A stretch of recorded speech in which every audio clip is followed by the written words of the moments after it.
noite a todos. Que a graça e a paz do nosso Senhor esteja com você e também com a sua família.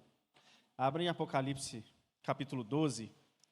Nós vamos ler o capítulo inteiro. Vai do verso 1 ao verso 18. Você pode acompanhar pela projeção, pode acompanhar na sua Bíblia. Se você for acompanhar na sua Bíblia, nós estamos lendo na versão NVI, Nova Versão Internacional.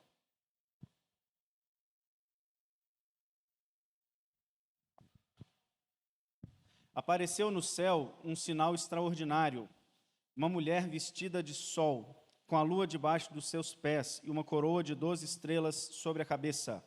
Ela estava grávida e gritava de dor, pois estava para dar à luz. Então apareceu no céu outro sinal, um enorme dragão vermelho, com 7 cabeças, 10 chifres, tendo sobre as cabeças 7 coroas. Sua cauda arrastou consigo 1/3 das estrelas do céu, lançando-as na terra. O dragão pôs-se diante da mulher que estava para dar à luz, para devorar o seu filho no momento em que nascesse. Ela deu à luz um filho, um homem, que governará todas as nações com cetro de ferro. Seu filho foi arrebatado para junto de Deus e de seu trono. Houve então uma guerra nos céus. Passa o slide, por favor. Houve então uma guerra nos céus. Miguel e seus anjos lutaram contra o dragão, e o dragão e os seus anjos revidaram. Mas estes não foram suficientemente fortes, e assim perderam seu lugar nos céus. O grande dragão foi lançado fora. Ele é a antiga serpente, chamada Diabo, ou Satanás, que engana o mundo todo. Ele e os seus anjos foram lançados à terra.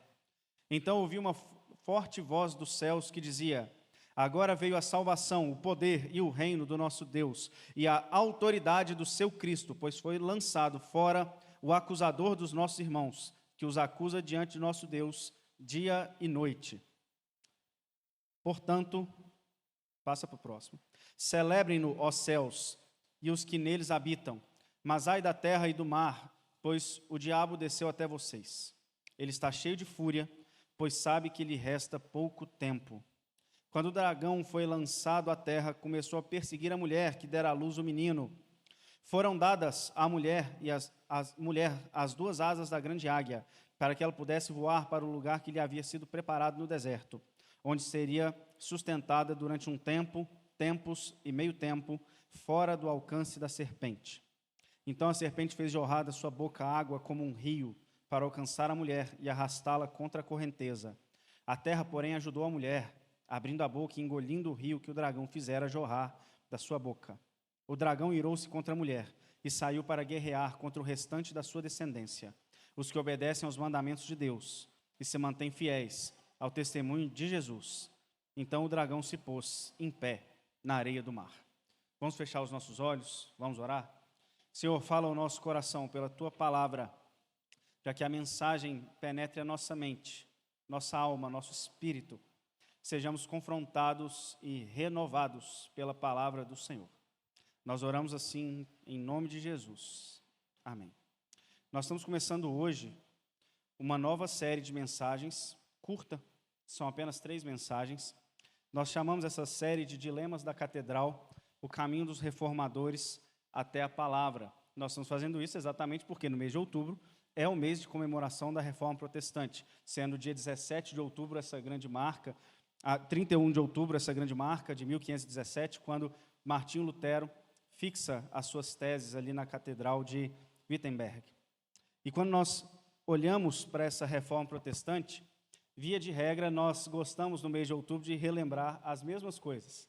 A gente fala sobre os 5 solas da reforma. Se você está há mais de um ano em qualquer igreja presbiteriana, você certamente já ouviu.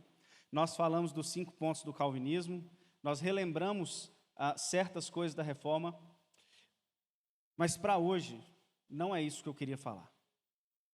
Hoje realmente eu queria sair dessa zona do óbvio, porque eu acho que existe outra coisa por trás da reforma que realmente se assemelha ao que a gente vive hoje, de modo que aquilo que os reformadores perceberam, viram e fizeram pode ser imitado por nós, pode ser também percebido por nós.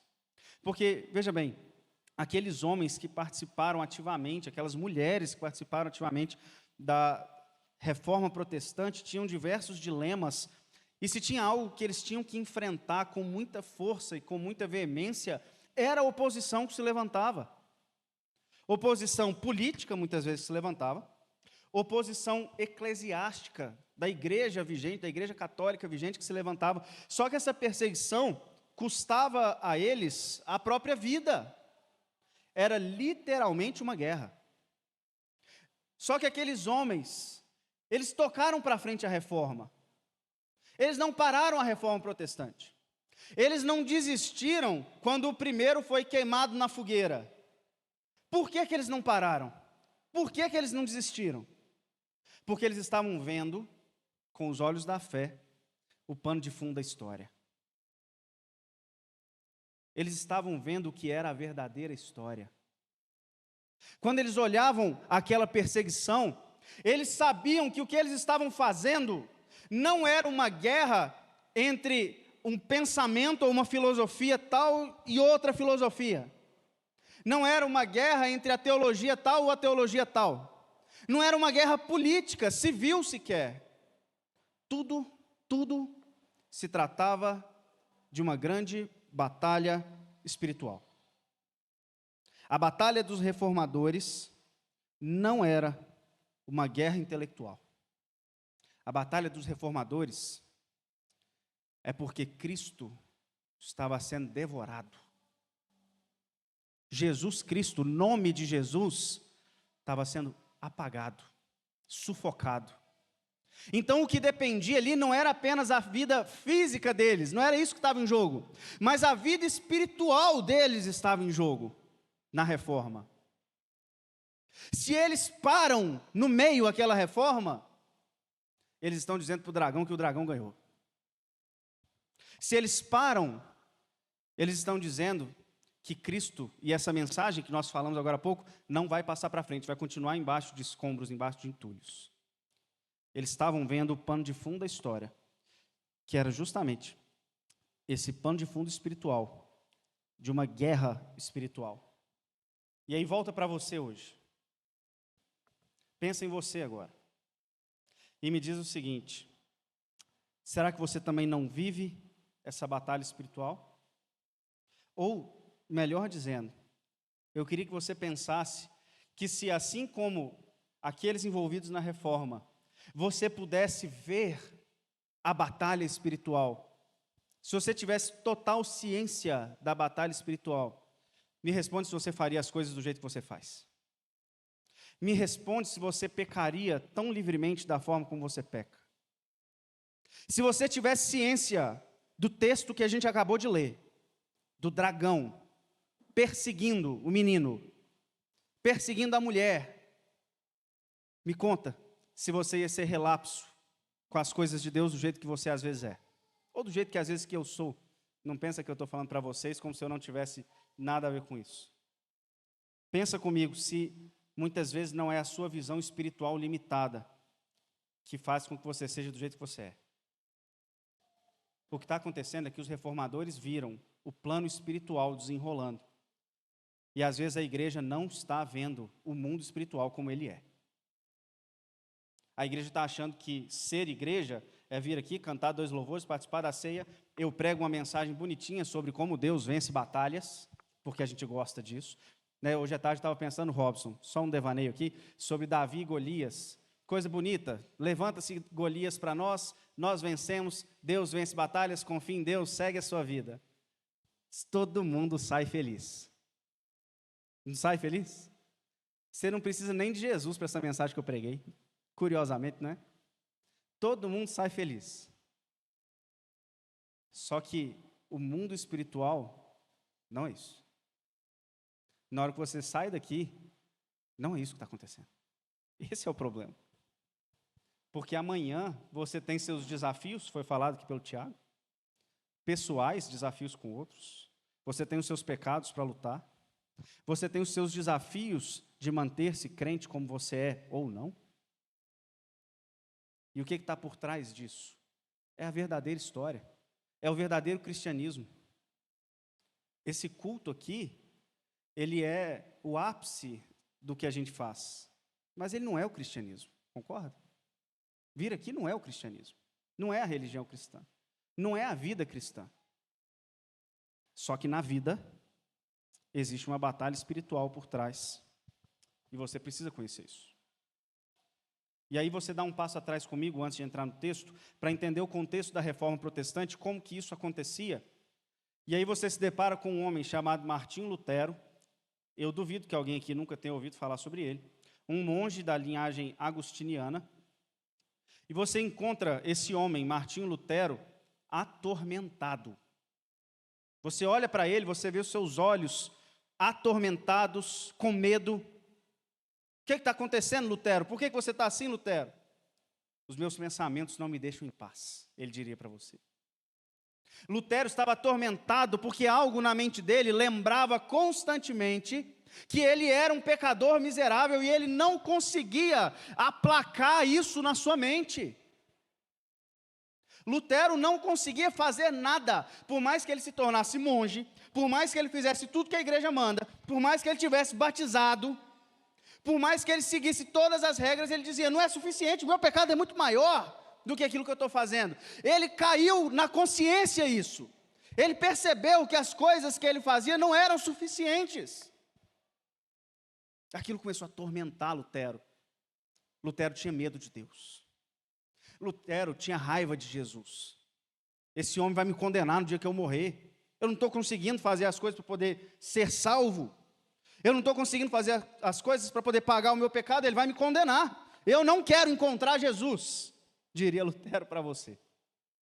Até o dia em que Lutero abre sua Bíblia e de um modo espiritualmente magnífico, ele lê o quê? O justo viverá pela fé. Uma renovação espiritual acontece. Um novo entendimento se abre para Lutero. Agora ele fala, é pela fé, não é pelas obras, não é por aquilo que eu fiz? Então aquele Jesus que iria me condenar, na verdade é o Jesus que vem me salvar. A raiva de Lutero vai embora, porque agora a graça alcançou o coração de Lutero. E ele começa então a pregar isso com veemência, e ele enfrenta, juntamente depois com outros reformadores, fortíssima oposição. Como é que acontecia na época da Reforma Protestante? O que você precisava fazer para ser salvo na época da Reforma? Primeiro, você tem que batizar, porque o batismo da Igreja Católica salva. Pode batizar e fazer o que você quiser aí fora, você está salvo. A mente fica cauterizada, não é? Não só isso. Sua alma vai para o purgatório. Então, na hora que você jogar a moedinha no gasofilácio, ela bater lá no fundo, a alma vai para o céu. Coloca dinheiro aqui no gasofilácio que a gente resolve o seu problema. Talvez você queira chegar mais perto de Deus, que tal se você comprasse um pedacinho da cruz de Cristo? Dizem que se juntasse todos os pedacinhos da cruz de Cristo, faziam uma ponte de Roma até, sei lá, sabe-se lá onde. Talvez você queira um gole da água do Rio Jordão, porque isso pode te fazer mais espiritual também. Cristo, na época de Lutero, estava disputando espaço com Maria. Cristo, na época de Lutero, disputava espaço com os santos. No dia de todos os santos, sabe o que é o dia de todos os santos? É quando o Papa reúne os méritos de todos os santos e distribui entre os fiéis. Por isso que é o dia de todos os santos. Mas Jesus não está no dia de todos os santos.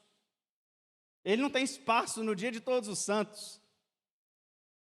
Jesus estava dividindo seu espaço, sua glória, com objetos, com pessoas. Jesus estava embaixo de entulhos. Fala que isso não é uma guerra espiritual. Aqueles homens, aquelas mulheres, perceberam essa guerra espiritual. E eu faço para você as mesmas perguntas que a gente fez para a Reforma. E aonde está Jesus hoje na sua vida? Olha para a sua vida. E responda para você mesmo se Jesus não está embaixo de entulhos. Se Jesus não está embaixo de escombros. Será que não está assim? Será que Jesus não está sendo sufocado pela sua vida corrida? Em que você não tem tempo para Ele? Será que Jesus não está sendo sufocado pelos seus eventos que não te permite participar em nada junto com o povo de Deus, inclusive no dia do Senhor, no domingo? Será que Jesus não está sendo sufocado pela sua religiosidade de achar que isso aqui é a vida cristã e uma vez que você bateu o ponto, carimbou a sua presença no domingo, acabou, e agora você pode ficar mais 6 dias sem nem lembrar que Jesus existe? Não está sendo sufocado, não? Não está debaixo de entulhos? Porque isso é uma guerra espiritual, e é exatamente disso que o texto de Apocalipse 12 está falando. Exatamente do diabo tentando apagar Jesus. Esse é o resumo do texto. O diabo tentando sufocar de alguma forma Jesus na sua vida. Olha comigo para o texto. Eu quero que você olhe para que a gente veja o que realmente esse texto quer dizer. Porque quando nós olhamos isso, você entende a magnitude do que foi a reforma protestante, não é? Não foi os grandes intelectuais escrevendo. A magnitude da reforma foi que você pode abrir a sua Bíblia hoje e enxergar Jesus. Essa é a grandeza da reforma. O texto, ele começa falando sobre o ataque do dragão. Observem comigo. Apareceu no céu um sinal extraordinário. Uma mulher vestida de sol, com a lua debaixo dos seus pés, e uma coroa de 12 estrelas sobre a cabeça. Ela estava grávida e gritava de dor, pois estava para dar à luz. Veja bem, a visão de João começa com ele olhando para o céu. Ele vê uma mulher, essa mulher está vestida de sol, a lua debaixo dos seus pés. Ela tem uma coroa de 12 estrelas. O que João está vendo? João está vendo Israel. Essa mulher é uma figura de Israel. Porque esse texto, essa visão de João, remete a uma visão que já aconteceu na Bíblia. Lá em Gênesis, um homem chamado José teve um sonho semelhante à visão de João. Porque ele via o sol e a lua e 11 estrelas. E aquilo ali estava marcando o início do povo de Israel. José, mais os seus 11 irmãos, eram as 12 tribos, que agora são 12 estrelas nessa mulher. O sol e a lua representando os patriarcas da nação. João olha e fala o seguinte: de alguma forma eu estou vendo Israel ali. E aí, continua na visão, essa mulher, ela está grávida. Mas reparem uma coisa antes. Essa mulher, ela vem do céu. E isso é um detalhe interessante do texto. A visão começa no céu e o Israel está no céu. Porque a origem do povo de Deus não é invenção humana. João já estava vendo que não foram os homens que se agruparam para poder adorar a Deus, mas nasceu no coração de Deus a igreja. Nasceu no céu, formado por Deus. O povo de Deus é formado pelo próprio Deus. Ninguém inventou isso daqui. E aí, essa mulher, então, ela está grávida, e algo está prestes a acontecer aqui. Continua lendo comigo o texto. Então apareceu no céu outro sinal, um enorme dragão vermelho, com 7 cabeças, 10 chifres, tendo sobre as cabeças 7 coroas. Sua cauda arrastou consigo 1/3 das estrelas do céu, lançando-as na terra. O dragão colocou-se diante da mulher que estava para dar à luz, para devorar o seu filho no momento em que nascesse. Olha para a visão de João. Gente, vocês estão lendo algo que é simbólico e visual. Está conseguindo enxergar o dragão? Você tem que enxergar o dragão agora. 7 cabeças, 10 chifres, 7 coroas. Um grande e monstruoso dragão vermelho. O que está acontecendo com esse dragão vermelho? Ele vem, tudo isso representa que ele tem grande poder e autoridade. Os chifres, isso aparece outras vezes na Bíblia, você vai ver lá nas profecias de Daniel, os chifres aparecendo, significa poder. As coroas, os diademas, significa autoridade, como se fosse um rei. João vê aquele dragão poderoso, e ele vem com a sua cauda e arrasta 1/3 das estrelas. Quando você olha na Bíblia, você encontra que os seres celestiais, às vezes, são retratados como estrelas. João está vendo a queda de Satanás. Poderoso, com uma voz de autoridade, consegue enganar aqueles que viviam de frente para Deus. Imagine só tamanha capacidade retórica do diabo para poder pegar um anjo que se apresentava diante de Deus e falar, vem comigo que é melhor, e um terço ir com ele. Consegue imaginar como que esse dragão tem uma lábia poderosa? Um terço dos anjos que viam Deus face a face, desceram com ele. Olharam para ele e falaram o seguinte, ele tem mais autoridade do que Deus, ele pode vencer, a gente pode tomar esse céu. Logicamente, um terço não precisa ser literal aqui, mas uma grande parte das miríades e miríades de anjos foram junto com o dragão. Tamanho poder e autoridade que ele tinha. E aí, esse dragão forma o seu exército e continua imaginando comigo a cena. Você viu uma mulher grávida, prestes a dar à luz. Imagina a mulher encostada aqui, sem conseguir sair, sem conseguir se mexer, naquelas dores de parto. Você imagina, o dragão está olhando ela de longe, o dragão está escondido, tentando ver onde está a mulher. Não acontece isso. O dragão para cara a cara com a mulher, frente a frente, olho no olho. O dragão fica olhando nos olhos da mulher, e ele está esperando o menino nascer, para devorar o menino. O dragão não estava distante da mulher. O dragão não estava escondido da mulher. Ele estava ali olhando no olho dela. Imagina, talvez, a sensação de desespero da mulher, olhando no olho do dragão, sentindo a baforada do dragão na cara dela. E ela prestes a dar à luz. E ela pensando, o que vai acontecer com esse menino? Que o dragão está aqui para devorar o menino. E o dragão de olho. O que o dragão puder fazer agora, para impedir que o menino cresça, para impedir que o menino nasça, esse dragão vai fazer. Cara a cara ali com a mulher, de olho nela, prestes para dar um bote. Continua comigo o texto. Ele deu à luz um filho, ela deu à luz um filho, um homem que governará todas as nações com cetro de ferro. Citação de Salmo 2, é o Messias. Citação do Salmo 2. Seu filho foi arrebatado para junto de Deus, seu trono. A mulher fugiu para o deserto, para um lugar que lhe havia sido preparado por Deus, para que ali a sustentassem durante 1260 dias. O dragão passa a história inteira de Israel atrás do menino. Nasce uma geração, ele abocanha a geração. Lembra lá no Egito? Manda matar todo mundo. As mulheres estéreis, quando dão à luz, a dificuldade que é no livro de Gênesis. Os meninos morrendo ao longo da história. A nação de Israel sendo perseguida e por vezes quase destruída na história. É o dragão tentando fazer o menino não nascer. Ele não conseguiu, falhou. O menino nasceu. Então o dragão agora precisa de uma investida contra o menino. Primeira coisa que ele faz, se aposta de Herodes. Lembra-se dessa história? Quando Jesus nasce? Herodes diz, ninguém vai tomar o meu trono, manda matar todos os meninos.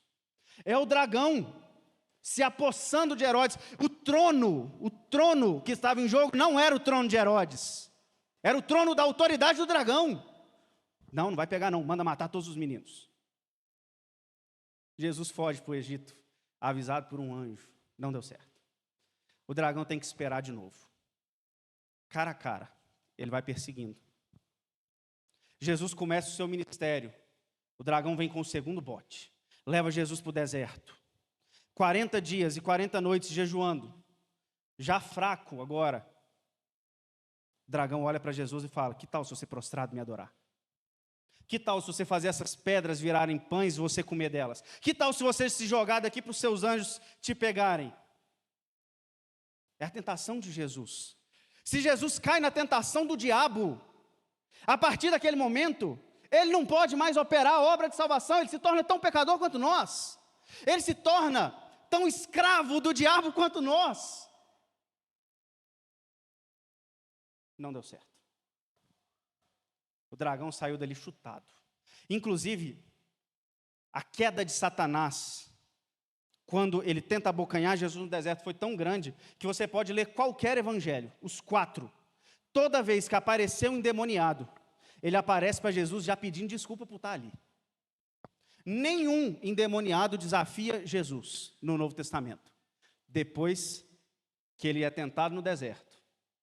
Nenhum endemoniado desafia Jesus. Mas o dragão ainda tem mais uma investida. E se eu matar Jesus? E aí ele se aposta de Judas.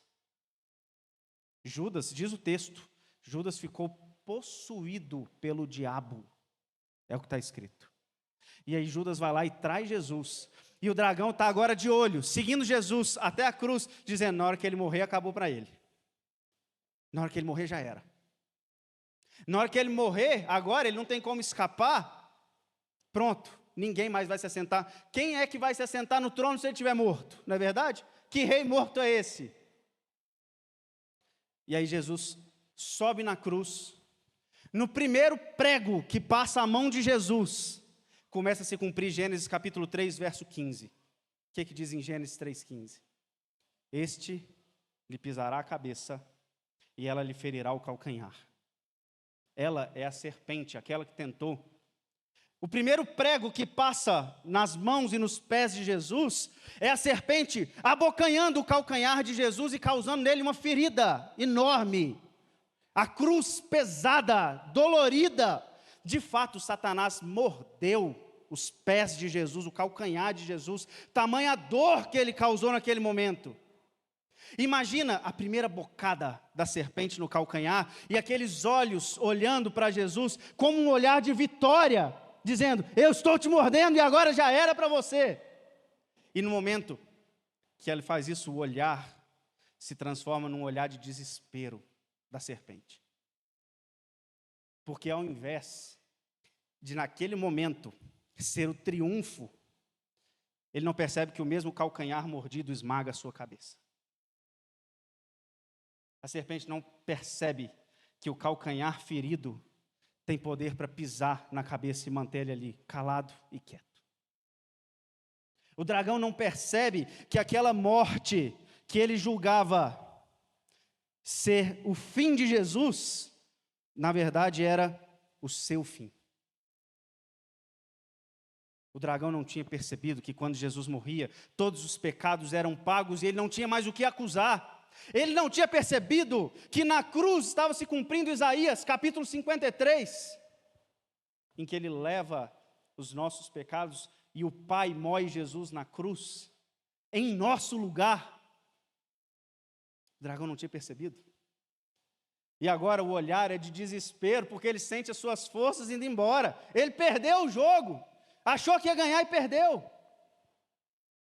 Ele não tinha percebido que cada gota daquele sangue tinha poder de libertar das suas garras. E ele vê o império das trevas entrando em colapso na cruz. Ele falhou de novo, ele perdeu de novo. Se não bastasse isso, Jesus pega o poder da morte e destrói, porque no terceiro dia ele ressuscita. A morte acabou. O poder do diabo da morte é destruído quando Jesus morre, quando Jesus ressuscita. Acabou para o dragão. É o fim do dragão. Se não bastasse isso, o texto resume toda essa história dizendo, ele o arrebatou e foi para o trono de Deus, que é o que acontece no final. O dragão falhou. O resumo dessa frase do texto, que o menino sobe para o trono de Deus é, o dragão não conseguiu, o dragão falhou. Todas as tentativas foram frustradas. E aí, quando você enxerga isso, quando você vê que Jesus morreu na cruz, algo novo começa a acontecer no céu. Mas antes disso, antes de você passar para a segunda cena de João, eu preciso que você olhe de novo para esse dragão. Porque isso é o que está acontecendo no plano espiritual hoje. Não na época de João apenas, não na época da reforma apenas. O mesmo dragão ainda está solto. O que o dragão tinha? 10 chifres, 7 coroas.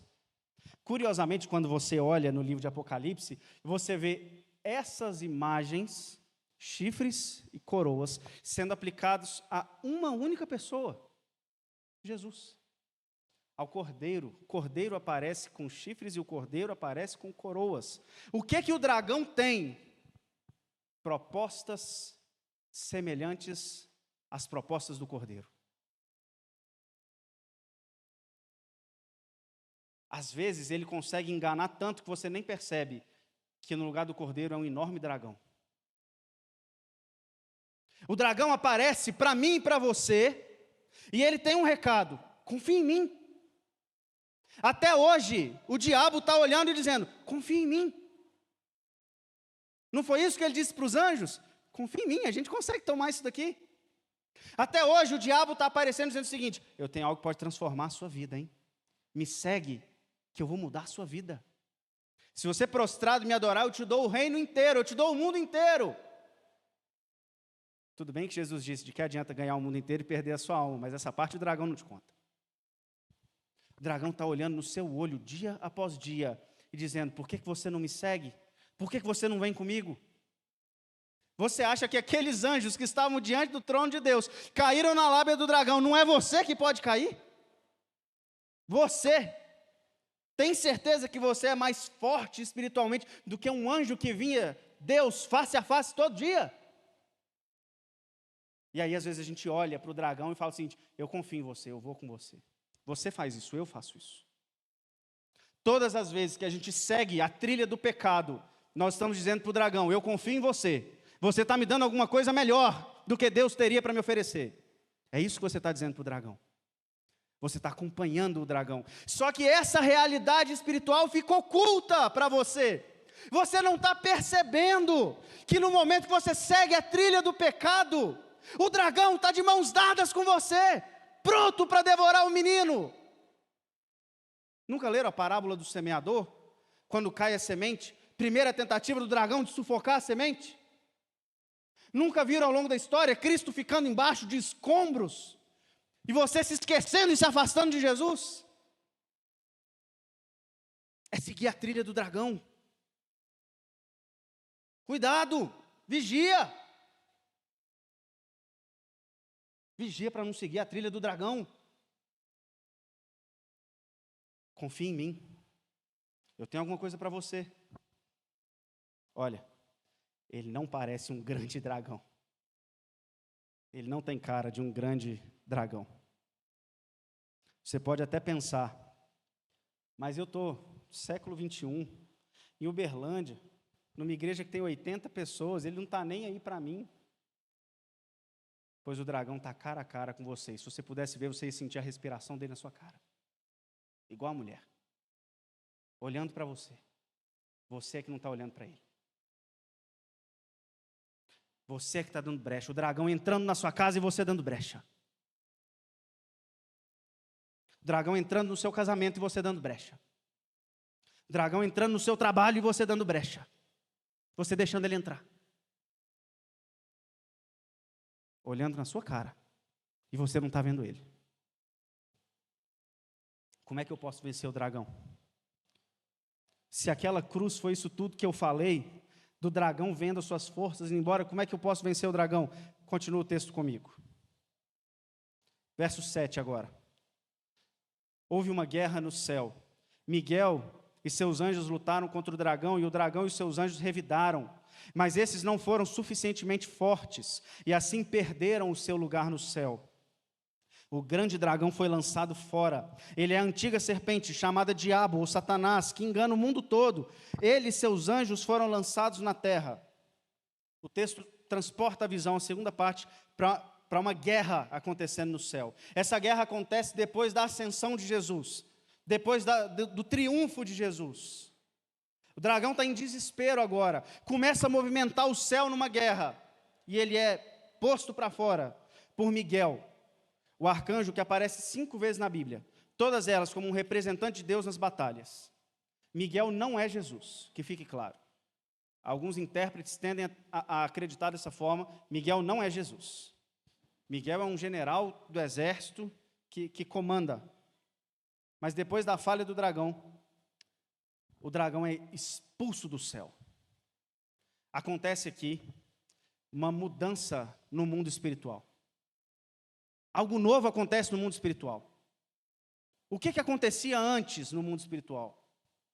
Acontecia acusação.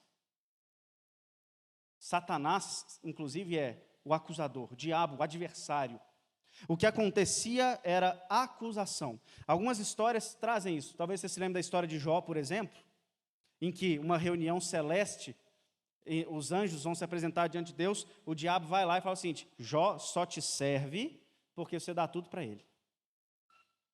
Sabe o que está acontecendo nessa acusação que a gente não percebe? É que Deus está sendo desafiado. É como se o diabo não tivesse ainda medo de Deus. Ele está falando com Deus livremente. Ele está duvidando de que alguém possa amar a Deus. Ele está desafiando Deus. Isso acontece de novo numa outra história, lá em Zacarias capítulo 3, diz assim: depois disso mostrou o sumo sacerdote Josué diante do anjo do Senhor, e Satanás à sua direita para acusá-lo. O anjo do Senhor disse a Satanás: o Senhor te repreenda. O sumo sacerdote sendo apresentado e Satanás do lado, falando o seguinte: ele não vale nada, hein? Você está escolhendo errado, hein, Deus? Você não sabe nem o que você escolhe, hein? Não sabe o que você está fazendo. Mas que ousadia! Falando com Deus desse jeito. E como é que a pessoa se defende? É um pecador mesmo. Na hora que o dragão é expulso do céu, um recado é dado para o universo: você não é nada, fica calado, sua cabeça foi pisada. Silenciado o dragão. O dragão percebe agora que ele não pode desafiar Deus porque ele foi pisado. Toda aquela autoridade que ele tinha, todo aquele poder que ele achava que tinha, na verdade, não era nada. O que acontece de verdade no mundo espiritual é o que está no versículo 10. Então ouvi uma forte voz do céu que dizia: agora veio a salvação, o poder e o reino do nosso Deus, a autoridade do seu Cristo, pois foi lançado fora o acusador dos nossos irmãos, que acusa diante do nosso Deus dia e noite. Olhem só, agora veio a salvação. O poder do diabo foi neutralizado, e ele não pode mais atuar impedindo a salvação dos povos. Por quê? 1 João, capítulo 3, versos 8 e 9 diz: aquele que pratica o pecado é do diabo, porque o diabo vem pecando desde o princípio. Para isso o Filho de Deus se manifestou, para destruir as obras do diabo. As obras do diabo de enxertar o pecado no coração foi destruído no poder de Jesus. Não consegue mais nada. Não tem autoridade para nada. A obra de perversão do diabo foi silenciada. Aqueles que entraram nessa nova era da ressurreição de Jesus, o diabo não consegue mais intentar contra os eleitos de Deus. Está sem poder, está sem autoridade, está sem força para isso. Ficou calado. Nós não vivemos mais em pecado, a gente comete pecado, mas o diabo não consegue fazer os filhos de Deus viverem imersos no pecado, ele não consegue mais. O poder de Cristo é maior. Observe que continua: veio também o poder, o reino e a autoridade de Cristo. Ficou marcada a autoridade e o poder de Jesus. O dragão achava que ele tinha alguma autoridade. Como que agora ele vai se apresentar diante de Deus para falar alguma coisa? Está pisado. Lá em Hebreus, capítulo 2, diz assim: portanto, visto que os filhos são pessoas de carne e sangue, ele também participou da nossa condição humana, para que por sua morte derrotasse aquele que tem o poder da morte, isto é, o diabo, e libertasse aqueles que durante toda a vida estiveram escravizados pelo medo da morte. Não consegue mais manter ninguém. Aqueles a quem Deus quer libertar, o diabo não consegue impedir.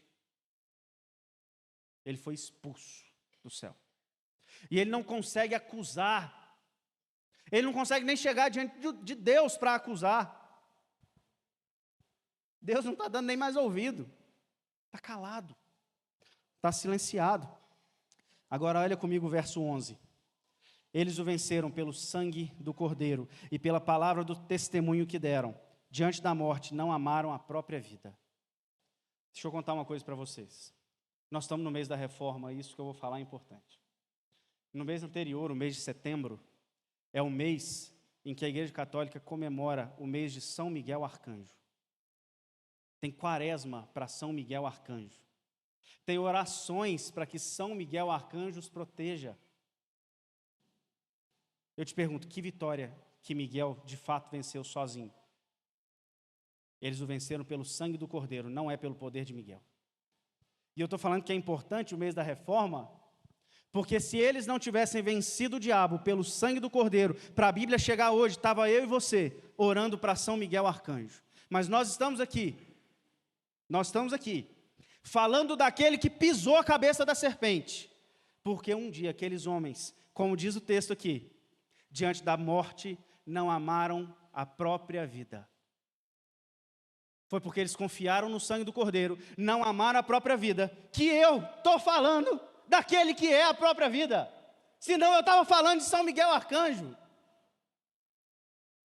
Senão a gente estava disputando o espaço entre Cristo, Maria e os santos até hoje. E aí eu te pergunto se você vai amar a sua própria vida, ou se a próxima geração vai crer no sangue do Cordeiro. Se esse bairro vai crer e conhecer o sangue do Cordeiro. Mas para isso você vai ter que não amar a própria vida, porque vai se levantar oposição contra o Cordeiro. O dragão está aí, o dragão está solto no novo mundo. Nesse bairro, o dragão está solto, prestes a abocanhar o menino que nós estamos pregando aqui agora. Estou vendo um punhado de visitante aqui, eu nem conheço vocês. Talvez você não seja de igreja nenhuma, pois o diabo está prestes a pegar Jesus no seu coração se você ainda não conhece ele. Mas você pode vencer pelo sangue do Cordeiro. Existe vitória no sangue do Cordeiro. Olha, quando eu olho para esse texto, eu me lembro lá de Colossenses capítulo 2, 14 e 15, que diz assim: e cancelou o escrito de dívida que consistia em ordenanças e que nos era contrária. Ele a removeu pregando-a na cruz, e tendo despojado os poderes e as autoridades, fez deles um espetáculo público, triunfando sobre eles na cruz. Tem uma página no Facebook que é altamente satisfatória. Diz assim, o nome da página: Valentões apanhando. Sabe quando chega um valentão, aquela pessoa que quer bater em todo mundo, vem um menino mirradinho, dá um murro e o valentão cai. É satisfatório de ver que ele fala assim, olha só, ele não deu conta. Você quer humilhação maior do que um valentão apanhando? O texto acabou de dizer que Jesus fez do diabo um espetáculo público. Se você olhar realmente o que Paulo está dizendo é o seguinte: fez ele de palhaço. Fez ele de palhaço. Porque ele achava que ele era o valentão. Ele achava que ele tinha autoridade. Mas ele foi esmagado pelo sangue do Cordeiro. Ele foi esmagado. Acabou. Fica calado. Ele foi esmagado pelo sangue do Cordeiro. Satanás virou um palhaço. Sabe por que ele virou um palhaço? Porque ele tenta fazer acusação até hoje. Mas quem tentará acusação contra os eleitos de Deus? Porque é Deus quem os justifica. O que ele tem para falar? O que ele tem para acusar? O que ele tem para dizer? Fica igual um bobo falando sozinho, não é? Porque não tem para quem falar. Deus não vai ouvir. Já fomos justificados. Já fomos lavados no sangue do Cordeiro. Está falando sozinho. Você tem que deixar ele falando sozinho, inclusive. É para você não dar ouvido para ele e deixar ele falando sozinho.